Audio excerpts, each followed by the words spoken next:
Guys, welcome back to our channel. അപ്പോൾ എല്ലാവരും സുഖമായിട്ടിരിക്കുന്നു എന്ന് കരുതുന്നു. അപ്പോൾ ഇന്നത്തെ നമ്മുടെ വീഡിയോയിൽ ഞാൻ നിങ്ങൾക്കായിട്ട് ഷെയർ ചെയ്യുന്നത്, നമുക്ക് എല്ലാവർക്കും അറിയാം അലോവേര ജെല്ല് നമ്മുടെ സ്കിന്നിനും ഹെയറിനും ഒക്കെ വളരെ ബെനിഫിറ്റ്സ് ആയിട്ടുള്ള ഒന്നാണെന്ന്. ഈ അലോവേര ജെല്ല് വെച്ചിട്ടുള്ള ഒരു ബ്യൂട്ടി സോപ്പാണ് ഞാൻ ഇന്ന് നിങ്ങൾക്കായിട്ട് പരിചയപ്പെടുത്തുന്നത്. നമ്മുടെ ഡ്രൈ സ്കിന്നുകാർക്ക് വളരെ യൂസ്ഫുൾ ആയിട്ടുള്ള ഒരു സോപ്പാണ്. ഡ്രൈ സ്കിന്നുള്ളവർക്ക് നമ്മുടെ സ്കിന്നിലെ ഡ്രൈനെസ് ഒക്കെ മാറ്റി നമ്മുടെ സ്കിന്നിനെ നല്ല മോയ്സ്ചറിങ് ആക്കാനും, അതുപോലെ നമ്മുടെ സ്കിന്നിലുള്ള ചുളിവുകളൊക്കെ മാറി, ഏജ് മൂലം ഉണ്ടാകുന്ന ചുളിവുകളൊക്കെ മാറി നമ്മുടെ സ്കിന്നിനെ നല്ല ബ്രൈറ്റനിങ് ആക്കാനും ഗ്ലോ ആക്കാനും സഹായിക്കും. അപ്പോൾ നമുക്ക് ഈ സോപ്പ് എങ്ങനെ റെഡിയാക്കാമെന്നൊന്ന് കണ്ടു നോക്കാം. അതിനു മുമ്പായിട്ട് ആരെങ്കിലും പുതുതായിട്ട് നമ്മുടെ ഈ ചാനലും വീഡിയോയും കാണുന്നുണ്ടെങ്കിൽ സബ്സ്ക്രൈബ് ചെയ്യാൻ മറക്കരുത്. സബ്സ്ക്രൈബ് ചെയ്യുമ്പോൾ അതിന്റെ തൊട്ടടുത്ത് വരുന്ന ബെല്ലൈക്കൻ കൂടി ഒന്ന് ക്ലിക്ക് ചെയ്യണം. എങ്കിൽ മാത്രമേ നമ്മുടെ വീഡിയോസിന്റെ നോട്ടിഫിക്കേഷൻ നിങ്ങൾക്ക് വരികയുള്ളൂ. അപ്പോൾ ഈ വീഡിയോയെക്കുറിച്ചുള്ള എന്ത് സംശയവും നിങ്ങൾക്ക് കമൻ്റായിട്ട് ചോദിക്കാവുന്നതാണ്. അതുപോലെ തന്നെ ഈ വീഡിയോ ഇഷ്ടമാവുകയാണെങ്കിൽ അഭിപ്രായവും കമൻ്റായിട്ട് അറിയിക്കുക. നമ്മുടെ സ്കിന്നിന് വളരെയധികം ഗുണം ചെയ്യുന്ന ഫ്രഷ് ആയിട്ടുള്ള ഈ അലോവേരയുടെ ബ്യൂട്ടി സോപ്പ് റെഡിയാക്കാനായിട്ട് നമ്മളിവിടെ ഒരു വലിയ അലോവേരയുടെ ലീഫാണ് എടുത്തിരിക്കുന്നത്.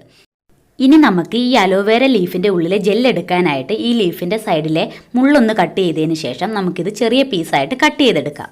ഇനി നമുക്ക് ഇതിൻ്റെ രണ്ട് സൈഡിലെ ആ ഗ്രീൻ കളറുള്ള പോർഷൻ കട്ട് ചെയ്തതിന് ശേഷം ഇതിൻ്റെ ഉള്ളിലെ ജെല്ല് മാത്രമായിട്ട് ഇതുപോലെ നമുക്ക് സെപ്പറേറ്റ് ചെയ്തെടുക്കാം. ഈ പ്യുവർ ആയിട്ടുള്ള അലോവേര ജെല്ല് നമ്മുടെ സ്കിന്നിനെ നല്ല മോയ്സ്ചറൈസ് ചെയ്യാനും, അതുപോലെ സൺബേൺ പോലെയുള്ള പ്രശ്നങ്ങളും മുഖക്കുരു പോലെയുള്ള പ്രശ്നങ്ങളൊക്കെ പരിഹരിക്കാനും, നമ്മുടെ സ്കിന്നിനെ നല്ല ലൈറ്റനിങ് ആക്കാനും സഹായിക്കും. ഇനി നമുക്ക് ഈ എടുത്തു വെച്ചിരിക്കുന്ന അലോവേര ജെല്ല് ഒന്ന് ജ്യൂസ് ആക്കിയതിന് ശേഷം നമുക്കൊന്ന് അരിച്ചെടുക്കാം. അതുപോലെ തന്നെ ഈ അലോവേരയുടെ ജ്യൂസ് ഡയറക്റ്റ് ആയിട്ട് നമ്മുടെ സ്കിന്നിലും ഹെയറിലും ഒക്കെ അപ്ലൈ ചെയ്യുന്നത് വളരെ നല്ലതാണ്. ഇത് നമ്മുടെ സ്കിന്നിൻ്റെ നിറം വർദ്ധിപ്പിക്കാനും നല്ല സോഫ്റ്റ് ആക്കാനും സഹായിക്കും. ഇപ്പം നമുക്ക് പ്യുവർ ആയിട്ടുള്ള അലോവേരയുടെ ജെല്ല് നമുക്ക് കിട്ടിയിട്ടുണ്ട്. ഇനി നമുക്ക് ഇതൊന്ന് മാറ്റി വെച്ചതിന് ശേഷം സോപ്പിൻ്റെ ബേസ് നമുക്കൊന്ന് മെൽറ്റാക്കിയെടുക്കാം. ഞാനിവിടെ പ്യുവർ ഗ്ലിസറിൻ്റെ സോപ്പ് ബേസ് ആണ് എടുത്തിരിക്കുന്നത്. ഇത് നമുക്കിനി ഡബിൾ ബോയിലിംഗ് മെത്തേഡ് വഴി ഒന്ന് മെൽറ്റാക്കിയെടുക്കാം. അതിനായിട്ട് ഒരു പാനിൽ വെള്ളം തിളപ്പിച്ചതിന് ശേഷം നമുക്ക് ഈ സോപ്പ് ബേസ് വെച്ചിരിക്കുന്ന ബൗൾ അതിലേക്ക് ഇറക്കി വെച്ചൊന്ന് മെൽറ്റാക്കിയെടുക്കാം. സോപ്പ് ബേസ് ഇല്ലെങ്കിൽ നിങ്ങൾക്ക് അതിന് പകരം ഗ്ലിസറിൻ ബേസ് ആയിട്ടുള്ള പിയേഴ്സിൻ്റെയോ കെമിക്കൽ കുറഞ്ഞിട്ടുള്ള സോഫ്റ്റ് ആയിട്ടുള്ള സോപ്പ് യൂസ് ചെയ്യാവുന്നതാണ്. ഇതുപോലെ നമുക്ക് നന്നായിട്ടൊന്ന് ഇളക്കി കൊടുത്ത് ഈ സോപ്പ് ബേസ് ഒന്ന് മെൽറ്റാക്കി എടുക്കാം. ഇപ്പം നമ്മുടെ സോപ്പ് ബേസ് നന്നായിട്ട് മെൽറ്റായിട്ട് കിട്ടിയിട്ടുണ്ട്. ഇനി നമുക്കിതിലേക്ക് നേരത്തെ റെഡിയാക്കി വെച്ചിട്ടുള്ള ഫ്രഷ് ആയിട്ടുള്ള അലോവേര ജെല്ല് നമുക്കിതിലേക്ക് ആഡ് ചെയ്തതിന് ശേഷം കട്ട പിടിക്കാതെ നന്നായിട്ട് നമുക്ക് മിക്സ് ചെയ്ത് കൊടുക്കാം.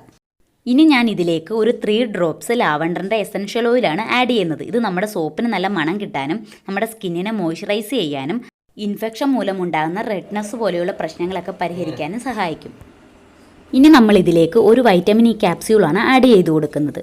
ഇത് നമ്മുടെ സ്കിന്നിനെ മോയ്സ്ചറൈസ് ചെയ്ത് ഡാർക്ക് സർക്കിളൊക്കെ പ്രിവെൻറ്റ് ചെയ്ത് നല്ല ക്ലിയർ ആക്കാൻ സഹായിക്കും. ഇനി നമുക്കിതിലേക്ക് 2 തുളസിയില ചെറുതായിട്ട് കട്ട് ചെയ്ത് ചേർത്തതിന് ശേഷം നന്നായിട്ട് മിക്സ് ചെയ്ത് കൊടുക്കുക. ഈ കൂട്ട് ഒരു മോൾഡിലേക്കോ അല്ലെങ്കിൽ സോപ്പ് റെഡിയാക്കാനുള്ള പാത്രത്തിലേക്കോ ഒഴിച്ച് റൂം ടെമ്പറേച്ചറിൽ ഒരു 4 മുതൽ 5 മണിക്കൂർ വരെ വെച്ചാൽ നമ്മുടെ സോപ്പ് റെഡിയായിട്ട് കിട്ടും. നമുക്കിത് ഫ്രിഡ്ജിൽ വെക്കേണ്ട കാര്യമില്ല.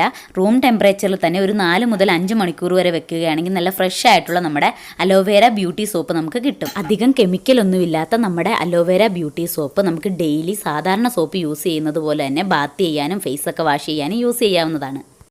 ഈ വീഡിയോ നിങ്ങൾക്ക് യൂസ്ഫുൾ ആയെന്ന് കരുതുന്നു. യൂസ്ഫുൾ ആയെങ്കിൽ റെഡിയാക്കി നോക്കിയിട്ട് അഭിപ്രായം കമൻ്റായിട്ട് അറിയിക്കുക. ലൈക്ക് ചെയ്യുക, സബ്സ്ക്രൈബ് ചെയ്യുക. Thank you for watching my video.